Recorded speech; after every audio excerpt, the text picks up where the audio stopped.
All right, I see the recording button and off and So, running. And so well, thanks for having me. And, really appreciate the opportunity. And hopefully this is, beneficial for all that get a chance to watch it and either see it here live or get to view it later. My name is Chuck Mischley. I'm a director in talent acquisition at Nationwide Insurance in Columbus, Ohio, at our corporate offices.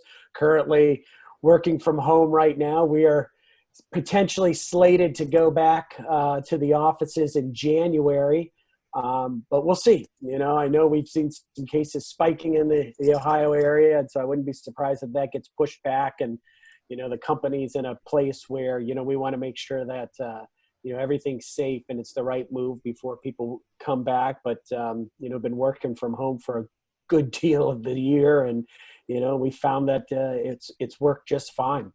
But I've been with Nationwide for this month was actually, I hit my 15th year.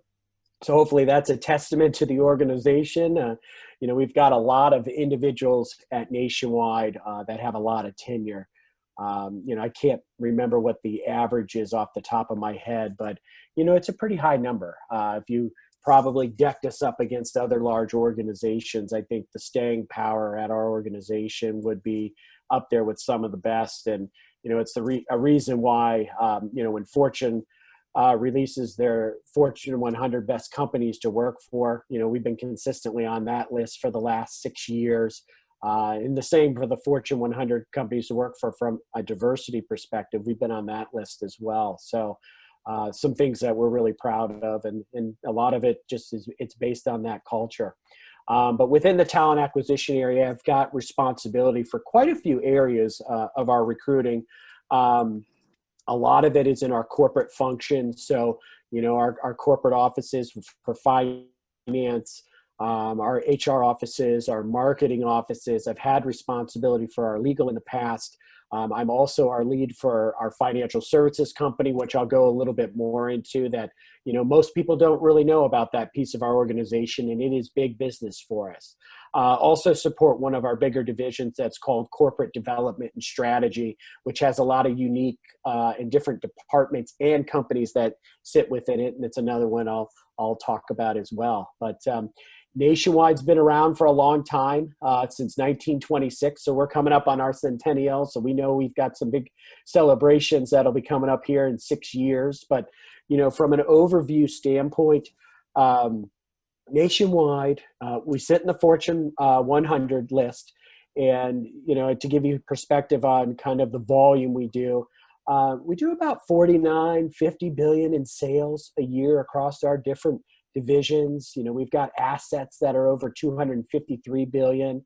If you looked at the rating agencies like AM Best, Standard and Poor's, we've got A+ ratings, A1 ratings, Moody's as well, with some of those organizations, which obviously speaks to kind of our stability and strength. But as you think about Nationwide, there's really two big buckets. One being Nationwide Insurance, which most people know about. They see the commercials and they know that we do auto, home insurance, right? I think that plays out a lot in public and commercials, and we sell a lot of those products directly to the customer, and that's why we broadcast and market those products as such. But we're heavily involved in personal lines, which is the auto, the home. We do renters insurance, things of that nature. We also do a lot in the commercial insurance space as well. And one thing Nationwide's done, I'd say, in a big play over the last 10 years, we've merged or actually had companies come underneath us that are in that commercial space so we can build up that business, and have bought some companies in that space. And so that's become a really big pillar in that insurance area.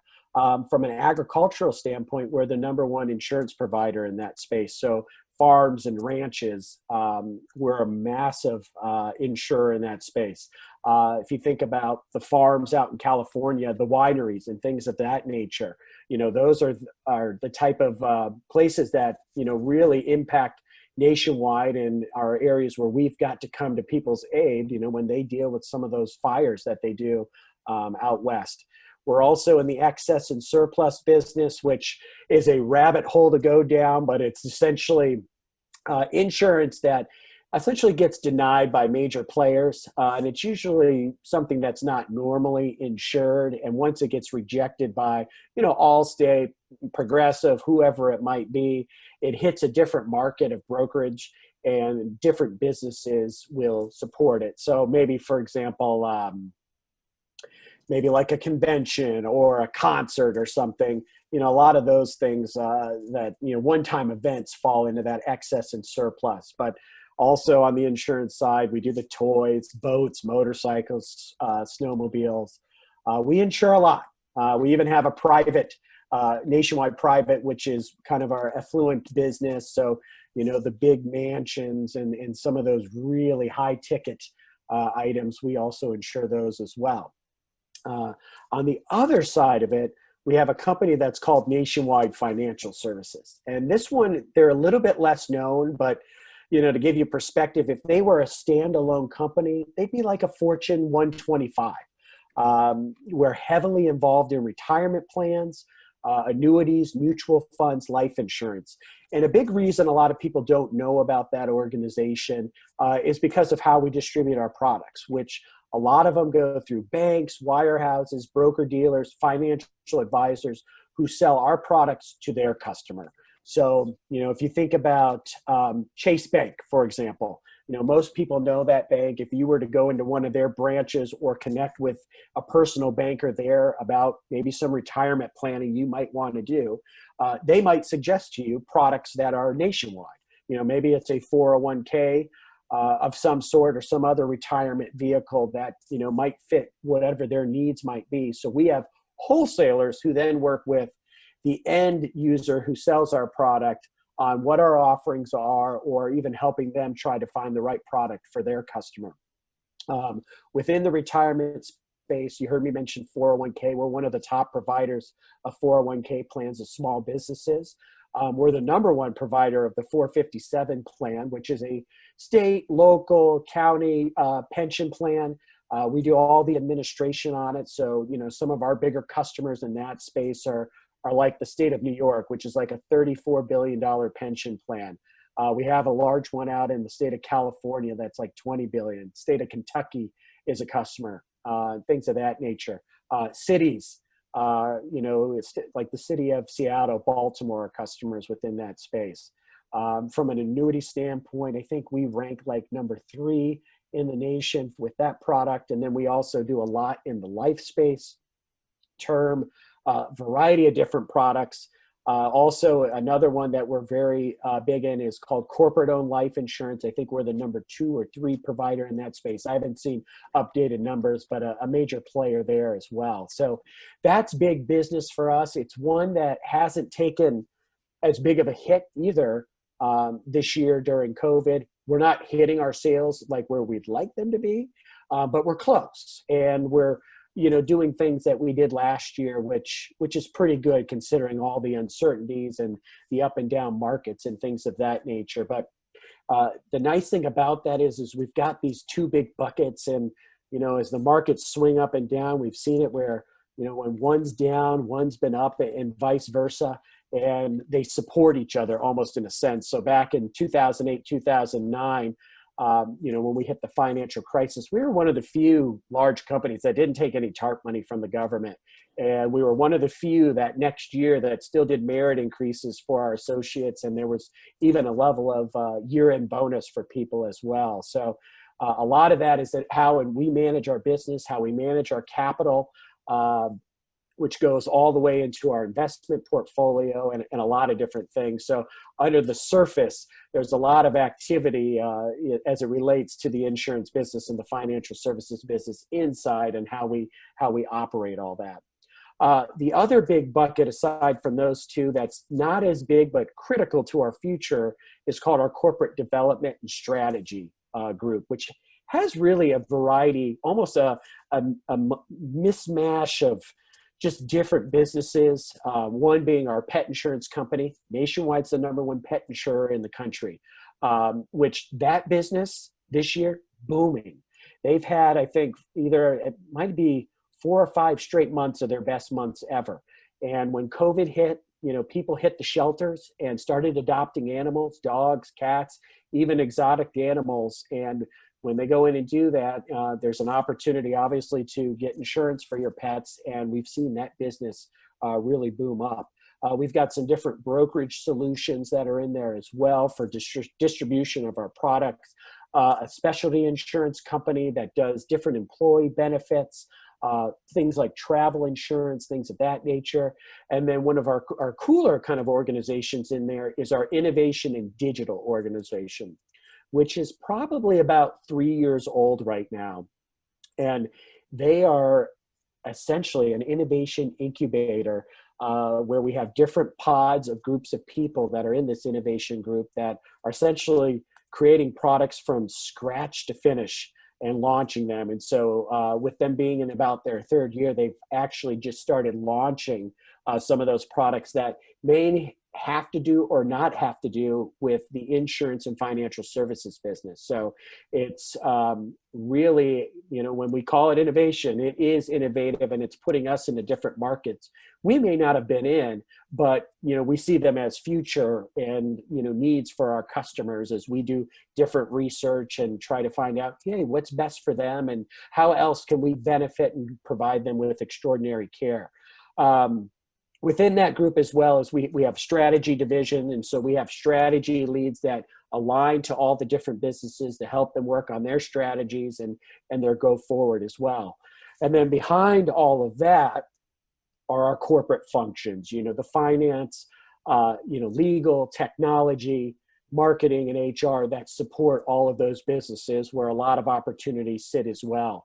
One that I would call out, and I think I made reference to it earlier, is our investment portfolio. And all large insurance companies have one, but it's an internal investment group. They sit on their own floor at Nationwide, and there's a trading floor there, and we have portfolio managers and traders and people that do credit research on areas that we're thinking about investing in. And it's all very much so conservative investing. You'll see that it's a lot in the bond space, some private equities, private placement equities, not as much in the equities market. Not to say that we don't do that, but it's really how insurance companies make money. So as money comes in from policyholders through our insurance side of the house, or sales come in through our financial services side of the house, those businesses then work with our internal investment portfolio to invest that money. And a lot of what they do in their returns really drive the net operating income within our organization. It's really fascinating how that all works. Within some of those functions, another group called Nationwide Realty Investors sits, and they do real estate development. So if you've been to Columbus or been downtown, into the Arena District where the Columbus Blue Jackets play, all of that part of downtown was developed by Nationwide Realty Investors. And they go out, they scope property, and then they develop it from start to finish. So they build the office space or the rental space, and then they manage those properties as well once they're finished. So a lot of different fascinating companies fall under the umbrella. And the great thing about Nationwide as well is, people don't get stuck, so to speak, in those different organizations. And I'd say probably about 8 or 9 years ago is when we had a leader, Steve Rasmussen, who was our former CEO, in place, where he started making moves of talent at the top of the house, and that trickled down, and it's given people opportunities to take their talents, their skill sets and ideas to different parts of different businesses to bring new ideas there. And we found that works really well. Other things I'd share, in a typical year, Nationwide pays out about, right in that probably $17 billion in claims and benefits. So as you think about auto, home, the agriculture we support, life insurance, so death benefits, things of that nature, all kind of get wrapped up into that. And I think I mentioned some of the total sales. But our mission, we exist to protect people, businesses, and futures with extraordinary care. And we mean it. Having been at the organization for 15 years, being a customer myself, my wife and I think it's about maybe 11 years ago, we were in a car accident, and I actually got to experience Nationwide as a customer. And we are who we say we were. It was an unfortunate thing to go through, a car accident with all this massive damage to a vehicle, but it was also interesting to be able to experience it as a customer as well. Our vision is, to be the most trusted, most caring, and most customer-focused protection company. And our success comes through in our purpose of our culture and our deep engagement of our associates and the passion that they bring to the work. So, we value people, we're customer focused, we act with honesty and integrity, and we trust and we respect each other. And, they're not just words, we live by them. And I remember when I first joined Nationwide, I came from the recruiting field, and I'd worked for some different recruiting agencies that, did temp hiring and things of that nature. And one of the things that struck me immediately was just how ethical Nationwide was and how we did everything by the book and we didn't cut corners. And I had such a deep appreciation for that. I know it's one of the reasons that I've stayed at the organization for so many years. And I remember years ago, when I started at Nationwide as a recruiter, it really hit me when I was doing some recruiting in a quantitative analysis space. And in that space, I was recruiting, and I had come across some international students, and was bringing them into the candidate fold. And when you do that, and you've got individuals who might be on an H-1B status or an OPT because they're still in student, or they want to get to a place of a green card, there are certain specifications that role needs to have and things that we need to show why it's so dynamic and different, and why we couldn't hire, a citizen of the United States, and why, we want to, give somebody an H-1B and work them towards a green card. And, I dealt with candidates who would work for these consulting firms or contracting firms where that wasn't an issue. And I don't know how they justified their roles and things, but, I'd come into contact with them and try to get them hired on at Nationwide. And, we'd find, what, this role just isn't as unique, or there, the different things we have to do from a legal perspective just weren't going to work out because we were doing things the right way. From a strategy perspective, I mentioned, we put the customer at the center of everything we do. And so, we try to even tell people, no matter where you work in the organization, decisions you make are going to affect the customer. You work in accounting and you think, hey, I sit in this cube, I don't interact with a lot of people, I'm numbers, I'm doing Excel spreadsheets all day. Decisions you're making with those numbers, obviously that affects our customer. And so I think everybody has a deep understanding that any little decision we make can affect the members and the customer. We try to have a consistent delivery of that extraordinary care, improve our operations for speed and efficiency and the expertise, to make sure when people are going to our website, they're having a good experience, or when they're, using our applications or dealing with a claims adjuster. And we manage our business for the long term, financial strength. So, you might hear Nationwide Mutual. We are a mutual, so we're not publicly traded. Our financial services company used to be on the stock market. We bought back all those shares, and now we're a mutual. We're owned by our members. We're owned by our customers, and it allows us to be very long-term in our thinking and our moves and our decisions, because we're not, going quarter to quarter or even month to month on earnings calls on how the stock price is doing. We don't have to worry about that at all. We can think about the customer and focus on the long term, which is a big piece of the puzzle here.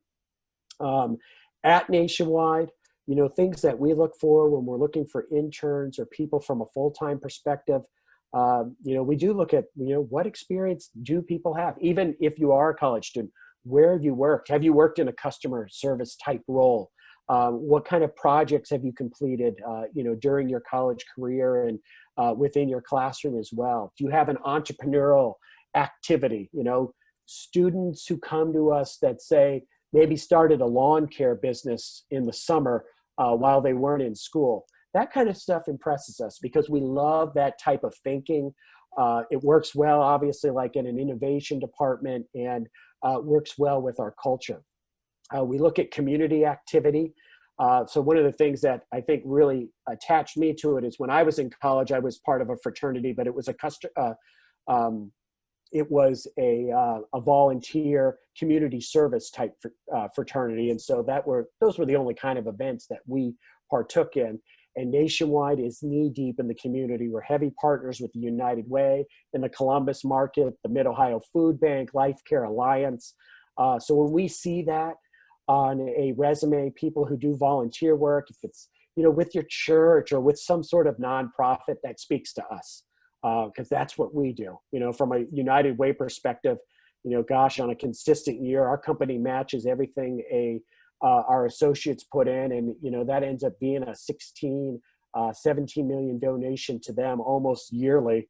And I remember I was looking at it. I think our foundation, as we call it, in the last probably 8-9 years, we've donated over $110 million. People probably know we have a big partnership with Nationwide Children's Hospital that bears our name now. We gave them $50 million, gosh, I want to say 8 or 9 years ago, to help with some of that expansion that they've done there. But, we look for people who are innovative. We look for people who are collaborative, that want to work in teams, that want to work together, that want to win as a team. I mentioned it in some of our values, that we value the coaching and feedback, and value things like Six Sigma. A lot of people at Nationwide have black belts and green belts and things of that nature, and those ideas and the process that they think about and how they get things to be efficient, we really look at. Typically in a year, we probably, on a typical year, have 350 interns. This year in 2020, we didn't. We had some groups that couldn't make it work virtually. And, there was just so much going on. It was really hard to have the internship level that we wanted. But like I said, on a typical year, there are a lot. They're all paid internships at a reasonable rate too. So, Nationwide, just as an organization, I think our minimum wage for our company, I think, is $16 or $16.50 now. So, as that started sweeping the nation, I think there were some states out west that had moved their minimum wage up to $15. You think about that, that's like $30,000 a year.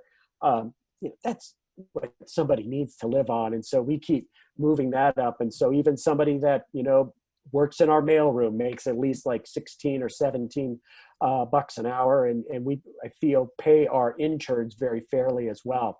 Of those 350, a large chunk of that is in our technology space. So, we've got over 5,000 associates that work in technology alone. And so we bring in a lot of internships there, but we have internships in actuary, which I know some of you are interested in our finance, in our marketing areas.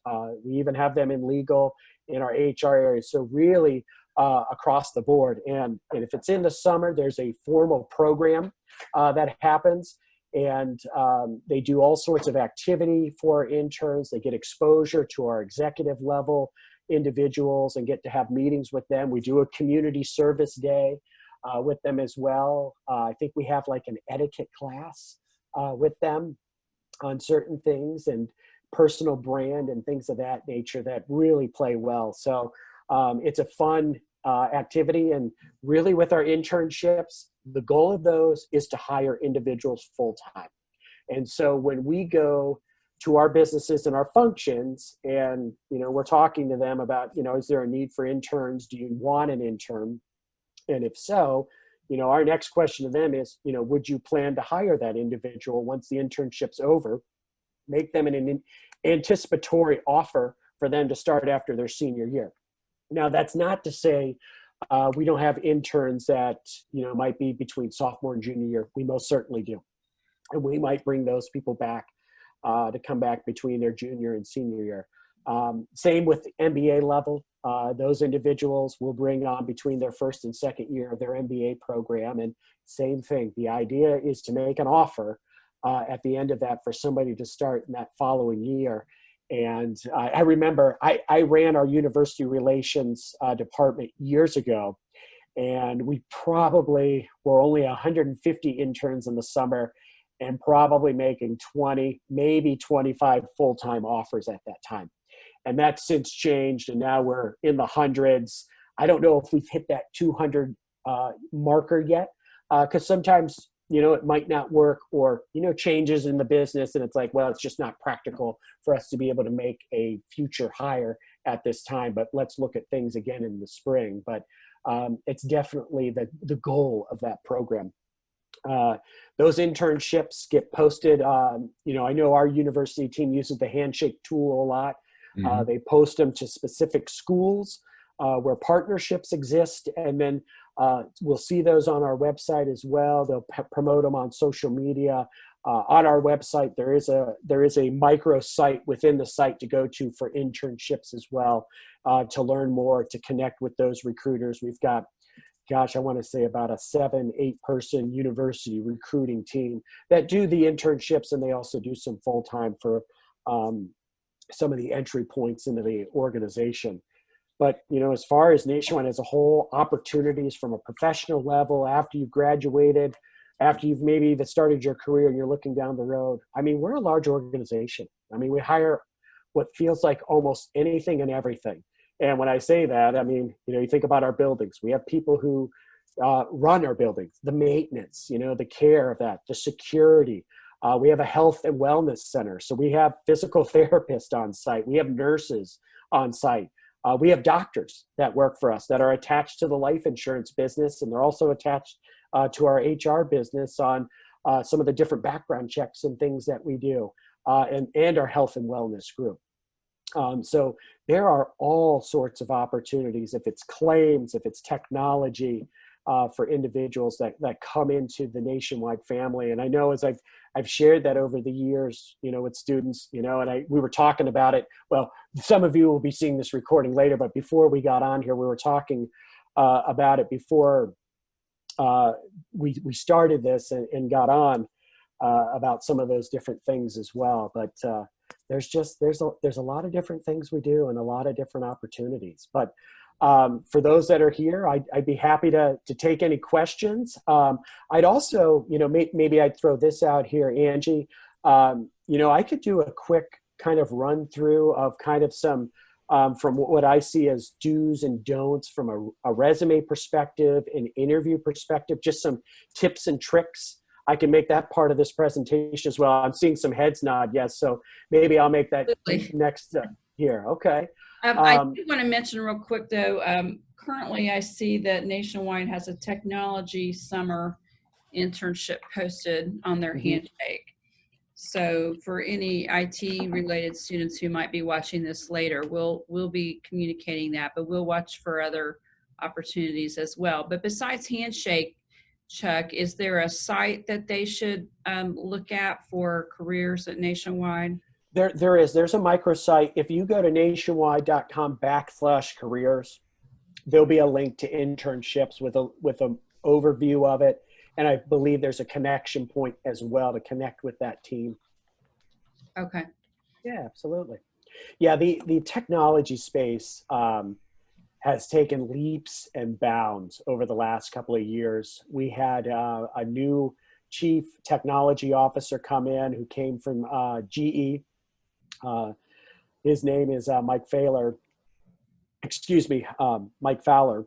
And just the new technologies we've had come to us and use, and Microsoft Teams, and just the service we get as customers internally for technology, it's just leaps and bounds different. If there's a technology we should be involved in or doing, or what's the future, they're looking at that and they're making moves to that, which is great. So even for us in the talent acquisition and recruiting space, we implemented a artificial intelligence tool last fall, which has been extremely helpful for our recruiters in managing their pipelines and doing further pipeline recruiting as well. So it's really taken off.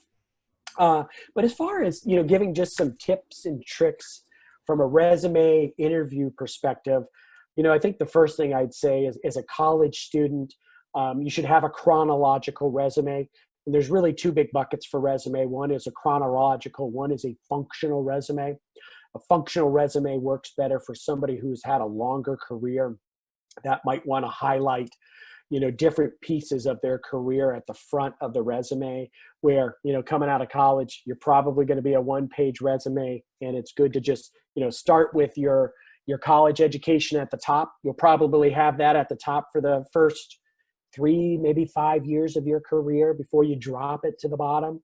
And then list all the activities you did in college, projects you worked on, and then any jobs you've had. And, people should recognize and make sure that, if they worked in fast food or worked in retail, those are really good things to put on your resume. You may not think it, but the experience and potential soft skills and obviously customer service skills that you get in those type of jobs is phenomenal. And so, those are things that we look at, love people that come out of that retail space, especially for some of our entry points into sales and things of that nature. Some of the resume do's that I always like to mention is, be clear and concise. Focus your resume with streamlined phrases and bullets. The long-winded paragraphs about responsibilities, recruiters going to look at that and not look at it for very long. The bullets work really well.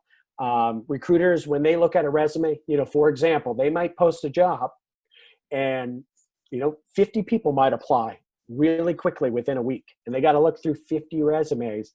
It's a 2, 3, maybe 4-second scan looking for some keywords, some key skill sets for the job, and then they're moving on.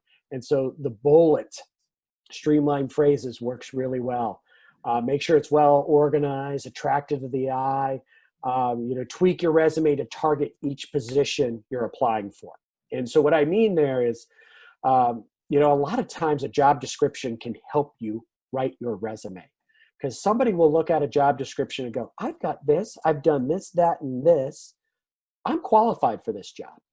The next question they should ask themselves is, well, what you pointed out, this, that, and the other, is it on your resume? Because it's so hard to write a resume. And when you do, you forget skills that you did or had, or responsibilities, or even accomplishments. It's very easy to do it. I've done it in my career. I remember when I was putting my resume together about 5 or 6 years ago for another role I was interested in. And I can't remember how it hit me, but I had forgotten about all the vendor management that I do. We have a procurement department at Nationwide, but, I work with recruiting firms. I work with technology firms on things that we might consider and bring into our talent acquisition department for a resource, totally off my resume. And so I created a whole section, negotiating potential fees and all the different things that go into that, and made sure that was on my resume because it was very relevant to the job I was interested in at the time. But, never want to have any sort of thing that might be a ruse, right? But if there are things in the job description that speak to you that you've done, make sure those keywords show up in your resume. Highlight strengths and accomplishments, and I can't stress that enough. The day and age of just listing your accountability or your responsibilities, here's what I was responsible for, I think are gone. Organizations and people who are looking at resumes this was what I was responsible for, and this was the accomplishment or the metric I hit. If you can share metrics and numbers, those things are a big deal. List extracurricular activities, civic activities that highlight some of your skills. So, if you're involved with a fraternity, if you're involved with things in the community that offered you an opportunity to be a leader or play an important role with that, those are things you'll want to list on there. List dates of employment. It's always a red flag when recruiters don't see dates. What is somebody maybe potentially trying to hide? Might not be anything, but you never know. And make sure your contact information is easy to find. Usually at the top, first thing. You would be amazed how many resumes we get and we can't find the email address or a phone number or a way to contact somebody. They'll put it at the bottom, put it at the end, or not at all. It's amazing. So always make sure that that's clear. And then obviously proofread for spelling, punctuation. This is your first impression, right, to an organization. And, roles almost all call for somebody who's detail oriented. And if there's misspellings or something amiss on a resume, it could be immediately disqualified. It's not a bad assumption to think that person's not detail oriented if they've got misspellings on their resume. Some resume don'ts, don't include photos, personal information like age, race, marital status.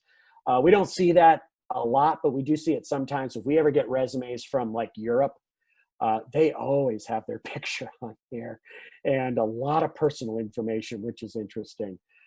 Don't use too small a type or overuse capitals. And be careful with bold type and underlining. I think some people overdo it, but there's a place for it. Depending on the role that you're applying for, people might highlight or put certain keywords in bold that should jump out based on that position. That's okay to do. I do it on my resume. If there's a certain role I'm applying to, I might bold some things that I want to jump out, but you don't want to overdo it so it just looks kind of messy. You don't want to include compensation information or your salary history. Keep that to yourself. Almost, it's not consistent across the country, but in a lot of different states and cities, there's different rules on what recruiters can ask from a salary standpoint. And that is because of some of the gender inequality that we've seen in pay. I think a lot of people know about some of that research and history that's been done there. And so, people need to get paid for what, skills they're able to show up and what the job is supposed to pay. And so, we as recruiters, we don't ask somebody, hey, what are you making? And then try to determine an offer based off of where they were. We want to make offers based on, merit, essentially. Other things I'd say, don't need to list references. Let somebody ask you for those. If you're strapped for room on a resume, they're not necessary. We don't ask for them. We don't check them. Too many legalities there on, checking a reference and maybe using that data as a point of not hiring somebody. It's too much risk. And a company like ours doesn't want to take that on. From an interview perspective, the first thing I'd say when you go into an interview is do as much research as you can on a company. If you can on an individual, maybe the hiring manager, if they've got a LinkedIn profile, learn as much as you can. When you're in an interview, you never want to do a question with a yes or a no. Or if you do, make sure you provide an example. Examples are what you need when you go into an interview. And so as you answer questions, always provide real experience, examples, and accomplishments to those. And it's fine to take a second to think about an answer as well. A lot of people get a question and just start talking, and sometimes they don't answer the question, and we might have to ask the same question again. So I just don't ever see a problem with somebody, they need to pause for a second and say, let me think about that, and then provide an answer. I do it myself. And always come in with questions, right? As much as somebody is interviewing you, you're also interviewing them, right? You need to make sure it's the right fit for you. It's the right leader for you. It's the right team for you. And so those are all great questions you can ask. What's your leadership style? What's the team like? You told me about the culture of the organization. What's the culture like within the team or the department? And it is fine to bring a notepad with a list of questions that you want to ask. And it is also fine to bring a notepad and take notes while the interview is going on, because you're trying to learn as well. So I know a lot of people, I've experienced that in my time of interviewing individuals. They don't write things down or don't take notes, and sometimes say, I wish I would have. And it's like, there's nothing wrong with that. To me, that really speaks to me when somebody is taking down notes and wants to make sure they're capturing the information they're hearing. But always come with questions. Maybe you're asking about competition or how are decisions made? How many people will I work with? What's the structure of the department? What are the group dynamics? Anything about the history of the organization? All great questions to ask.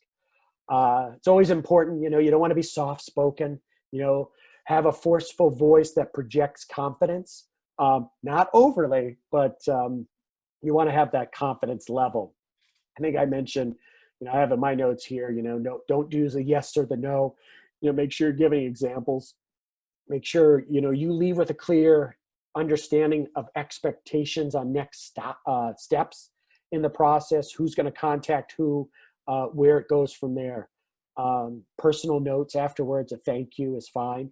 You know, back years ago, people would send letters, cards, which is still fine. The turnaround time on that's a lot slower.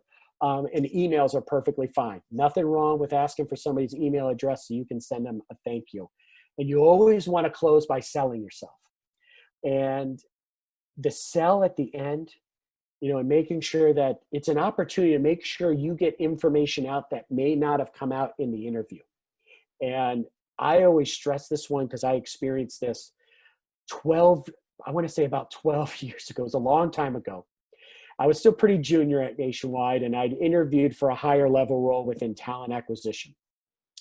And so I had interviewed with a lot of individuals who knew me, knew my experience, and the interviews almost all turned into almost informal discussions, right? And, you know, there was, you know, a lot of just good back and forth. And I had for this role, I had a whole process map completed on how I was going to change things within that group, and a PowerPoint on what I was going to do with this, that, and the other. I remember I had a lot of information, and it never came up in the questions I was asked, and then I never presented it at the end. And I was like, that was my big miss, is that I had a whole process map, but because we had these really, you know, just fun, informal conversations, you know, I thought they went really well. And in fact, they didn't go as well as I thought because I didn't show my stuff. And so, you know, close by selling your stuff yourself. And there's nothing wrong with bringing a presentation, you know, to an interview. You know, maybe it's, hey, here's my 30-day plan if I get the job, my 90-day plan, my annual plan, things of that nature. I'm always impressed with people who bring that kind of stuff to an interview, just as another idea, so to speak. Interview don'ts. You know, when you're having like a first interview, probably best not to discuss benefits. You know, don't discuss termination policies. You know, people do. That's why I mention it. You know, you never want to criticize a former employer. And sometimes that's hard to do because people leave organizations because it might have been rocky. And you want to try to avoid that at all costs. It's in bad taste. You don't want to misrepresent experience. We've run into that so many times. I know in one of our finance areas, we had to implement an Excel kind of assessment, so to speak, to make sure people could do what they told us they could, because we were hiring people who didn't have the Excel skills they told us they did, which is a shame, right? So don't want to misrepresent your experience. If you're a pro in macros and micros and pivot tables and things of that nature, great. If you're not, you know, be honest about those things. I remember when we hired my peer who oversees technology recruiting, the biggest takeaway I had from that meeting was a question she was not able to answer, and she admitted it. She goes, you know, I haven't had to have a fierce conversation with a direct report or one of those really challenging coaching and feedback sessions with a direct report because they were coming from an individual contributor role. Had a lot of leadership qualities. But how would you handle a tough conversation? She goes, no, I haven't experienced that, Chuck.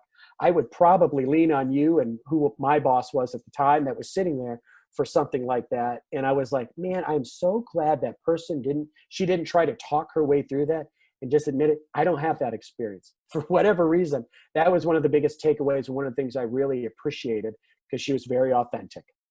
The other thing, I mentioned this before, do not fail to ask questions. You know, it's critical that you answer all questions that are asked and you answer them to the question that was asked and you don't tailspin off into some other answer when doing that. And then other things to think about as you're going through this journey is your personal brand.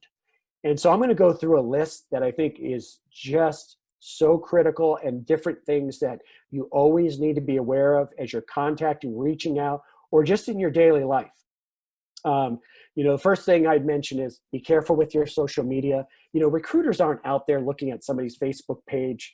You know, we look at LinkedIn. We use that as a recruiting tool, but we're not out there looking at Twitter or Snapchat and things of that nature.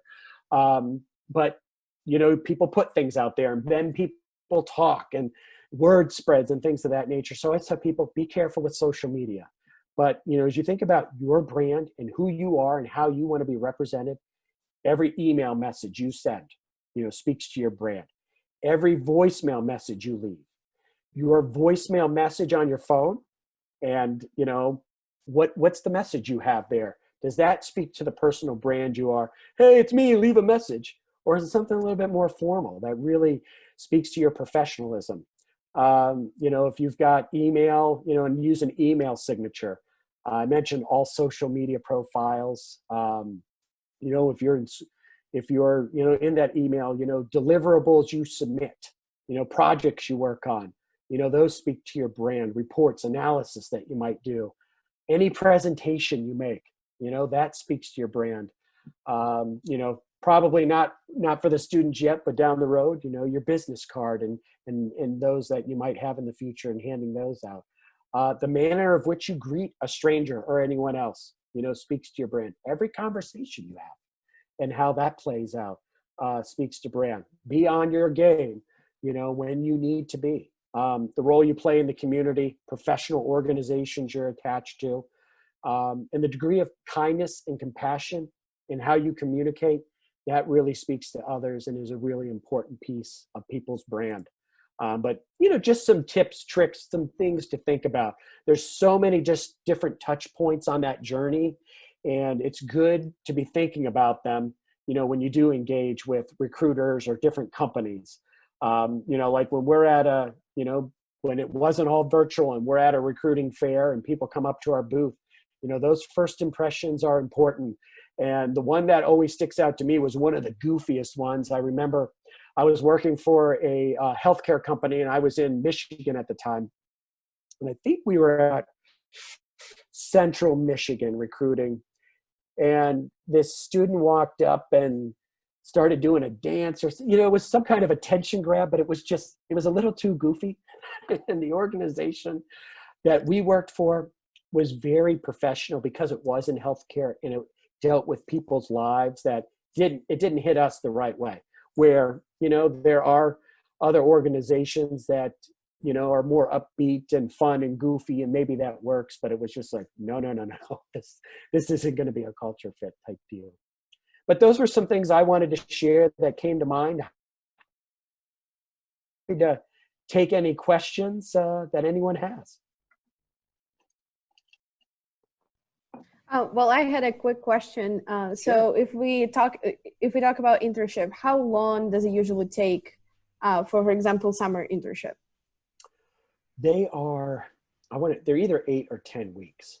So and I think we're on one schedule now. Back when we had a lot of schools that were still in quarters and semesters, we had 2 different start dates, but it's all centered around what school schedules are. Gosh, I want to say it's 8 weeks, but there's a piece of me that thinks it's 10. It's one of the two. Okay, thank you. Uh-huh. Chuck, when you do your internship programs, for instance, when you have students who may live a couple hours or more away from Columbus, do you help them find a place to live, or do you have anything like that in place? Yeah, there's different housing that they do, based on location and what needs somebody might have. Could depend on the group. Some might try to keep their focused more close to home, because that, quite candidly, just might not be in the budget to be able to afford housing, because it is expensive. But other groups, that are recruiting kind of more nationwide, that want to bring in interns, yes, there's definitely housing, and we've looked at many different options, and I know that's something that we'll continue to do in the future when we have on-site internships. Well, and maybe there's an opportunity to work with any of the local universities there who have dorm space available. Yes. Yeah, I know that was one thing we started doing, I want to say like 2 years ago, maybe with Ohio State. They've got so much space, and I think we were utilizing some of that. Mm-hmm.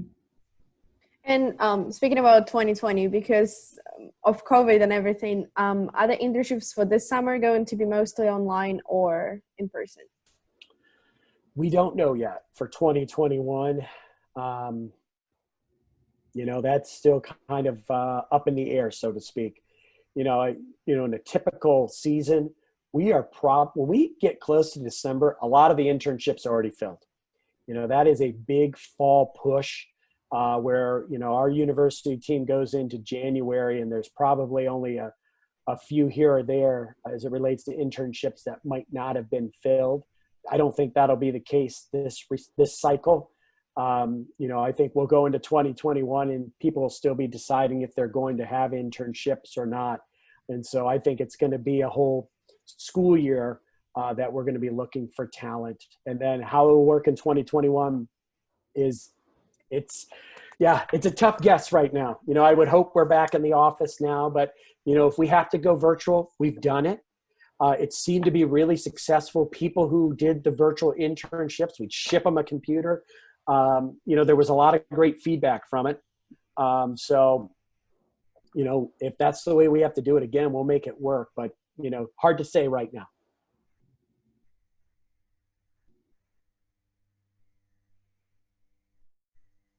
Then I have kind of really personal question, I guess, because as an international student, I wanted to ask if there any, maybe some special advice you would give to an international student.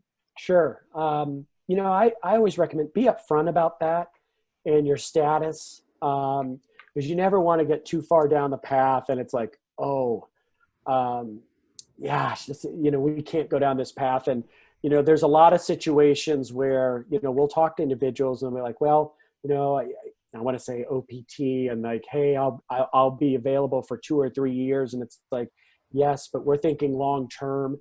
And, you know, we want, you know, we have roles that do fall into that bucket.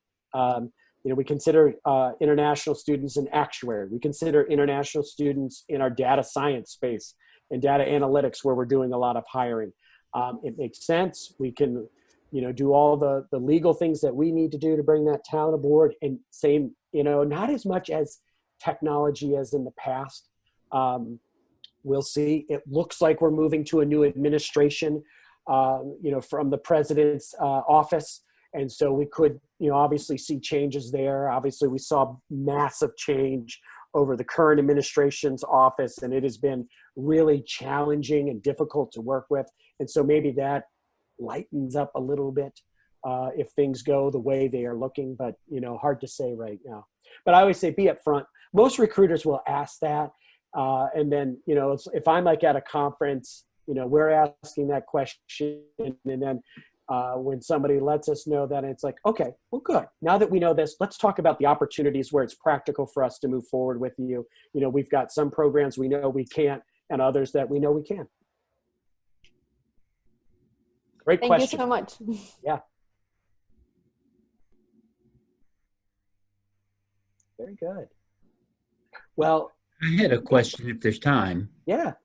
You know, you had mentioned about interviewing, and so you said something about do's. You said a lot about do's and don'ts, and about contacting with thank yous. And so I just wanted to ask about I don't know any advice that you had in terms of, you know, besides thank you, having contact. You know, like what's the next step? I enjoyed, you know, meeting with you. You know, I don't know if there's some kind of advice about being too eager, maybe taking too much of a control role of, you know, of the process. Is it best just to send the thank yous and then wait for the interviewer to you know, respond if there's going to be anything further? If there's nothing set in stone at the time of interview, it's like, hey, we'll be in touch with you in a week. If there's nothing really defined, you know, once you've interviewed, to me, there's no problem following up within 48 hours. You know, as I think about how we kind of run our ship here, when somebody interviews, you know, we're trying to get feedback from that hiring leader within 48 hours. That is the SLA we're giving them, in which we want feedback on the candidate on yes, no, or are we going to keep them in the pool so then we can communicate appropriately to them. But if there's an expectation set and that time elapsed, follow up. You know, there's nothing wrong with sending an email saying, hey, really interested, eager about this position, wanted to follow up on what next steps might be, or if there's anything else I can do or answer. There was one, maybe last question for me. Is it appropriate, or if it's true, is it appropriate for a candidate to say, if you offer me this position, I'm definitely taking it? I mean, sometimes I think, I wonder for people hiring if knowing that the candidate will accept the job if offered makes any difference whatsoever. Yeah, I would think that, just stressing how interested you are in the opportunity when you're closing that interview up is important. Saying, I'll take this job no matter what, if offered, you kind of kill your negotiation. A company like Nationwide's not going to lowball somebody, but other organizations say, hey, we know this person's going to accept the job, bring them in at the low range of the pay scale. Maybe people think that way. We try to go forward with the most competitive offer we can, so there isn't a lot of back and forth. But, expressing that in some form or fashion, I think that's fine. I'd want somebody to know I'm excited about the role. Thank you. Yeah.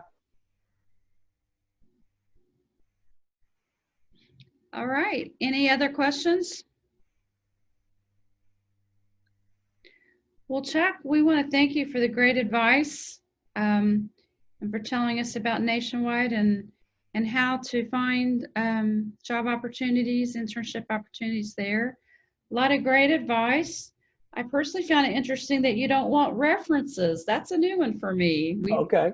We usually recommend that our students include references, but that was an interesting take on that you mentioned, that you don't even follow up with those. So yeah, that's one that it's gone back and forth with our legal department for a number of years, and that's where they landed. And we do them at the executive level, and that whole recruiting process is obviously a lot different in assessments and things of that nature. But yeah.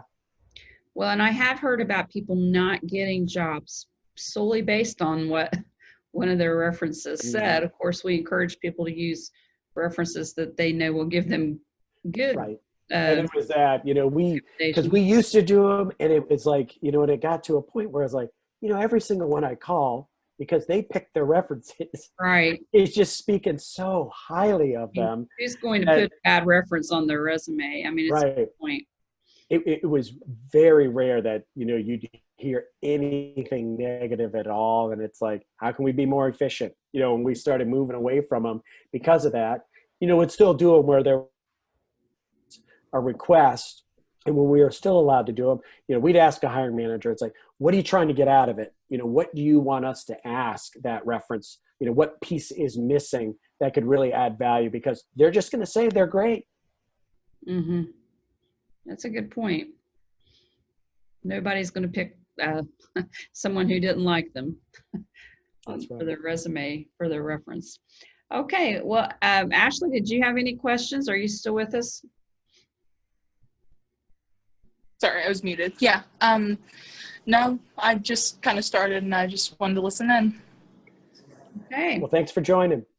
Well, thank you very much, Chuck.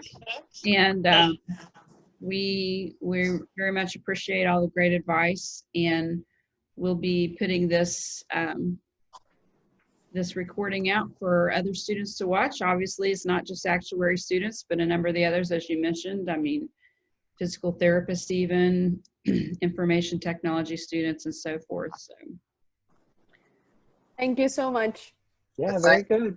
Thanks for the time. You. I appreciate hearing more about the company. And you gave some very good advice about the interview do's and don'ts. So I'm sure all of us appreciated that, especially the students. Well, you're welcome. It was my pleasure. Thank you. all right. Thank you. Thanks again for your Bye, time. everybody. And have a great day. Bye-bye. Bye.